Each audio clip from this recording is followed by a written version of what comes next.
संसद की सुरक्षा में चूक के मुद्दे पर लोकसभा राज्यसभा में जोरदार हंगामा देखने को मिला। इसके चलते सदन में कोई कामकाज नहीं हो पाया।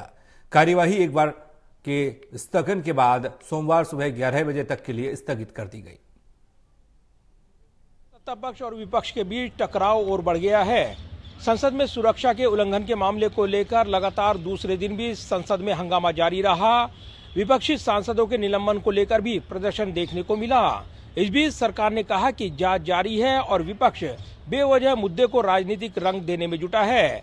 इस पूरे मामले को लेकर दोनों सदनों में जोरदार हंगामा देखने को मिला। संसद की सुरक्षा में सेंध के मुद्दे पर संसद में हंगामा जारी है। आज लोकसभा की कार्रवाई शुरू होते ही महज कुछ सेकंड के अंदर ही सदन को स्थगित करना पड़ा। विपक्षी सांसदों ने एक्शन लो के नारे लगाते हुए विरोध प्रदर्शन शुरू कर दिया। विपक्षी सांसद बैनर पोस्टर के साथ सदन में आए हुए थे। प्रश्नकाल को न चलता देख पीठासीन सभापति ने सदन की कार्रवाई दोपहर 2 बजे तक के लिए स्थगित कर दी। 2 बजे के बाद भी सदन नहीं चल पाया और कार्यवाही दिन भर के लिए स्थगित कर दी गई। इधर राज्यसभा में भी हंगामा जारी रहा। राज्यसभा की कार्रवाई पहले 2 बजे तक और उसके बाद दिन भर के लिए स्थगित कर दी गई। इससे पहले निलंबित सांसदों सहित विपक्षी सांसदों ने संसद परिसर में गांधी प्रतिमा के सामने मौन विरोध प्रदर्शन किया। इसके बाद कांग्रेस संसदीय दल की अध्यक्ष सोनिया गांधी ने संसद के मकर द्वार पर धरना दे रहे निलंबित सांसदों से मुलाकात की। इस बीच संसद सुरक्षा उल्लंघन की घटना पर संसदीय कार्य मंत्री प्रहलाद जोशी ने संसद परिसर में बयान दिया। केंद्रीय मंत्री प्रहलाद जोशी ने कहा कि स्पीकर ने जो भी निर्देश दिए हैं सरकार उनका पालन कर रही है। मामला कोर्ट में है और इसकी उच्च स्तरीय जांच चल रही है। विपक्ष को जिम्मेदारी पूर्वक व्यवहार करना चाहिए।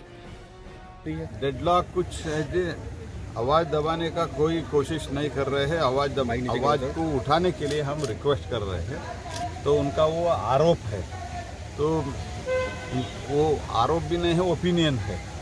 तो मैं इतना ही कहना चाहता हूँ, आप आइए चर्चा करिए। आज भी हम चर्चा करने के लिए तैयार है। 2 बिल है और मंडे से 3 महत्वपूर्ण बिल है। जो पहले एविडेंस एक्ट, आईपीसी, ये तीनों एक्ट जो थे इंडियन क्रिमिनल प्रोसीजर कोड का, ये तीनों एक्ट हम करके रिपील करके नया एक्ट बना रहे हैं। वहीं कांग्रेस नेता जयराम रमेश ने प्रेस कॉन्फ्रेंस करते हुए कहा कि संसद का सत्र चल रहा है, इसलिए गृह मंत्री सदन के अंदर आकर जवाब दें। जब तक गृह मंत्री दोनों सदनों में आकर बयान नहीं देंगे तब तक दोनों सदनों में कार्यवाही की संभावना बेहद कम है। हमारी मांग जो है सीधी मांग है, वास्तविक मांग है, कानूनी मांग है, लेजिटिमेट मांग है। पार्लियामेंट का सत्र चल रहा है। गृह मंत्री पार्लियामेंट के अंदर, लोकसभा के अंदर, राज्यसभा में अंदर आके बयान दें। उस पर कुछ पार्टियों के नेता सवाल पूछेंगे, गृह मंत्री जवाब देंगे।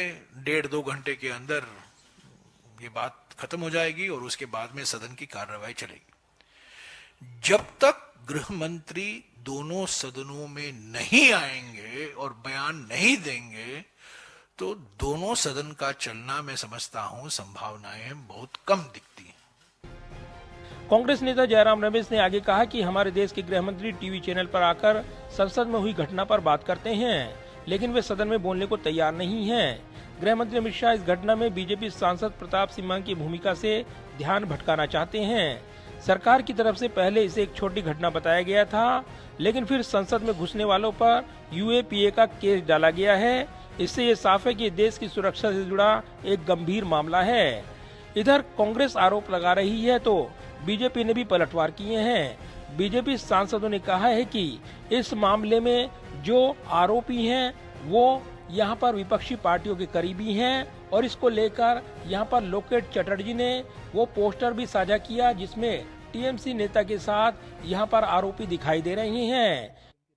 देख रहे थे विधायक के साथ, तृणमूल का विधायक के साथ फोटो है। इसमें बंगाल कनेक्शन पूरा स्पष्ट हो रहा है। इन्वेस्टिगेशन टीम को जांच होना चाहिए क्योंकि ये जो प्री प्लान बहुत बड़ा एक प्लानिंग है और बहुत बड़ा सब, मतलब ये बिना प्लानिंग में नहीं हो सकता है। और इसमें जो मास्टरमाइंड है ये ललित झा है, कल अरेस्ट हुआ है। इसको पूछताछ से बंगाल कनेक्शन में क्या कर रहे थे यहाँ पे सब कुछ स्पष्ट हो जाएगा। लोकेट जी, ये तस्वीर जो है पूजा, इस आरोप को दोहराते हुए बीजेपी नेताओं ने कहा कि सुरक्षा चल रही है, जांच चल रही है और कई ऐसे साक्ष्य मिले हैं जो ये साफ करते हैं कि आरोपियों के संबंध विपक्षी पार्टियों के नेताओं से हैं। ऐसे में ये मामला तूल पकड़ता नजर आ रहा है।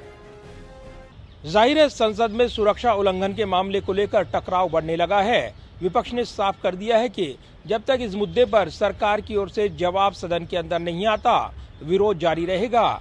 ऐसे में संसद के शीतकालीन सत्र के आगे भी हंगामेदार रहने के पूरे आसार बढ़ गए हैं। कैमरामैन पवन शर्मा के साथ प्रदीप कुमार, टोटल न्यूज, दिल्ली।